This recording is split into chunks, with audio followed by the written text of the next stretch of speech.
What's up guys, Jarv here, back today jumping into Destiny. We are back with another This Week in Destiny, giving you all the heads up on everything that you can expect for the up and coming week. This week's is a continuation of the Season of Defiance story. We also have the return of Trials over Osiris, a brand new Nightfall and Nightfall exclusive weapon, a full breakdown of all the lost sectors and what tests are available for Bright Dust this week. So be sure to stick around and enjoy the video. If you do enjoy the video, be sure to leave a comment and rating down below, and remember to subscribe for more Destiny 2 content. Just over 60% of the viewers on the channel aren't currently subscribed, so make sure to hit that red button and ring that bell to ensure you don't miss an update. But without further delay guys, let's jump into the video.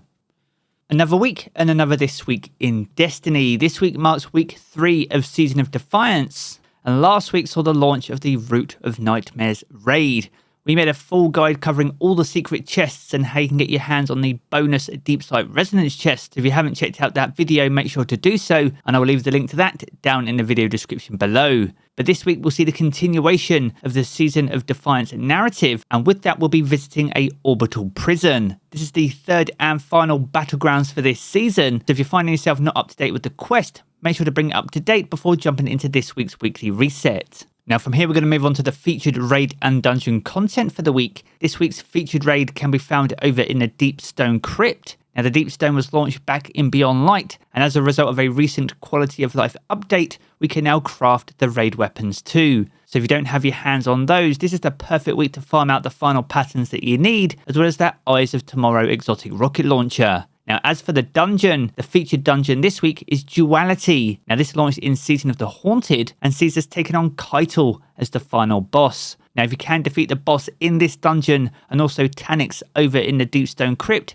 both of these bosses will offer pinnacle rewards. So if you're still on the power grind, then make sure to jump into these featured activities to pick up that additional pinnacle loot. Now from here, as always, we're going to jump onto Dares of Eternity and its 30th anniversary pack activity. And this week sees the Lightkin armor set available. This launched back in Season of the Splicer, and that will be paired with the Scatterhorn armor set from Forsaken. Now, as we have Splicer armor, we also see Splicer weapons. This week we have the Chroma Rush, the Ignition Code, the Grid Skipper, the Farewell Sidearm, the Sojourner's Tail, the Shattered Scyther, the Main Ingredient Fusion Rifle, the Long Shadow, the Last Dance Sidearm, the Toil and Trouble, the Wishbringer Shotgun, and also the Last Perdition Pulse Rifle. Some of these weapons are still well worth adding to your collection, especially things like the Ignition Code, so make sure to jump into Dares if you're chasing these, and also that Pinnacle reward if you're still on the power grind. Now from here we're going to move on to the weekly rituals, and this week we see a brand new Nightfall for Destiny 2. This is called Hypernet Current, which is the brand new strike for Lightfall, so you will need to own the DLC in order to access this. And with that we also see a brand new Nightfall exclusive weapon. So far we've had the Hung Jury Scout Rifle and the Mindbender's Shotgun, so with that being said we could see the Buzzard Sidearm, the Militia's Birthright, the Swarm LMG, or the Wendigo Grenade Launcher. There are 4 options available, so be sure to let me know which one you prefer down in the comments below. Now moving over to the Crucible, and this week sees Team Scorched return. Now, Team Scorched is certainly one of the more unique game modes in the Crucible Rotator, and whenever it's in rotation, there's likely a seasonal challenge related to it. We'll be covering those shortly in the video, so whether you're completing seasonal challenges or an easy pinnacle reward, be sure to add Team Scorched to your list. On the subject of Crucible, this week also sees Trials over Osiris return. This has switched places with Iron Banner, which was due to return this week. So this will give you a perfect opportunity to earn some of the new Iron Banner weapons. So if you're looking to chase those down, make sure to jump into Trials on Friday's daily reset. Now, as for bonus ranks this week, these can be found over in Gambit. Now, with bonus ranks being available, it's a perfect chance to earn the ritual weapon for this season and also the associated ornament. So whether you're chasing those or you're just looking to gild your Dredgen Seal, then bonus Gambit will be available all week long. Now from here we're going to move on to the lost sectors for the up and coming week, and this week kicks off over in the excavation site. So on Tuesday we'll be facing Barrier and Unstoppable champions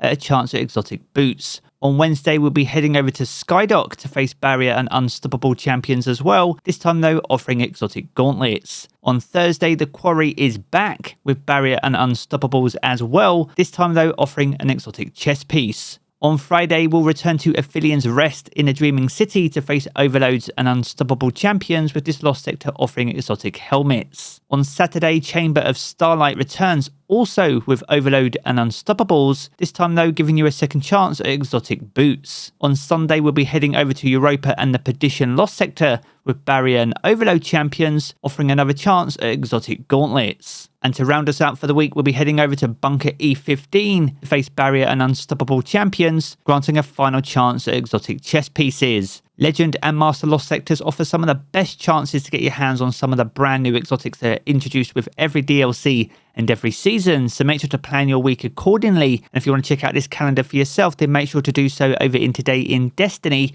and I'll leave the link to that down in the video description below.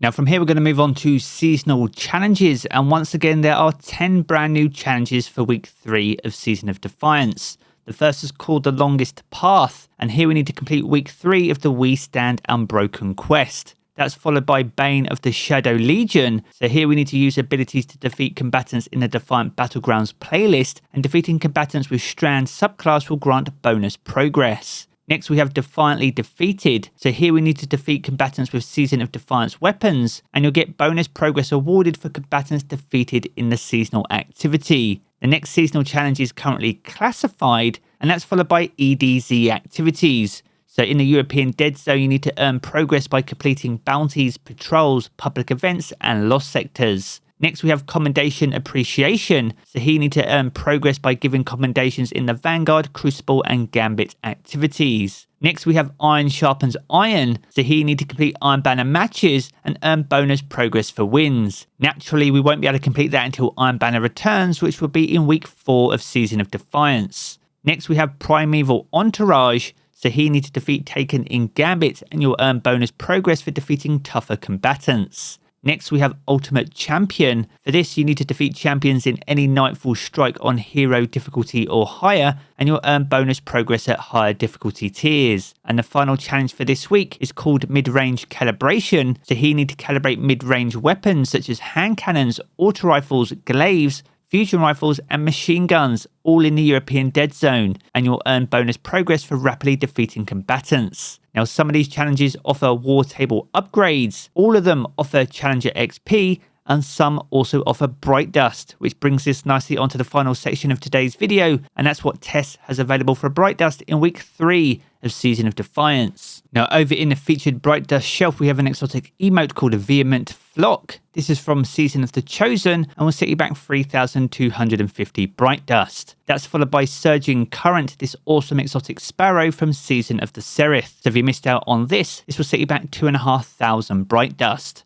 Next, we have Virtuous Entrance, a legendary transmat effect from Season of the Splicer, and this will set you back 450 Bright Dust. Now, next up, we have a legendary shader called the Seven Sisters. This is from Season of the Chosen. Now, if you missed out on this, and this has some really awesome effects that you can see here on my Warlock, you can pick it up for just 300 Bright Dust. Alongside that, we have another legendary shader called Oiled Gunmetal. Now, this is from Season of the Undying. So if you're looking for that almost all black shader, this is almost it, and it will set you back 300 Bright Dust this week. Now, over in the main Bright Dust store, we have another exotic emote called Stress Ball. This is from Season of the Seraph and will set you back 3,250 Bright Dust. Next up, we have a legendary emote from the same season called My 10-Gallon Hat, and this will set you back 700 Bright Dust this week. Alongside these, we have the Oaki Fast Exotic Ghost Shell from Season of the Splicer. Last week, we sold the Sparrow, so if you're still completing the set, this will set you back 2,850 Bright Dust. Alongside that, we have an exotic sparrow called Motive Force from Season of Dawn from Season 9,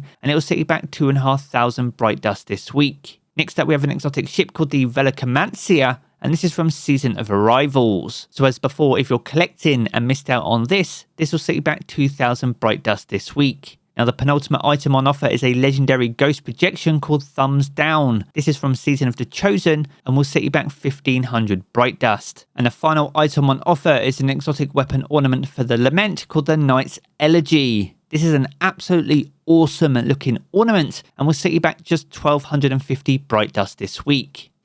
So there we have it, a good look at everything that you can expect for this week in Destiny. If you've enjoyed this video, be sure to check out one of the 2 videos you see here in these cards for more Destiny 2 content. And if you want to keep up to date with everything to do with Destiny 2, be sure to hit subscribe as well. I'm going to jump into the game as always, guys, and I will catch you all again very soon.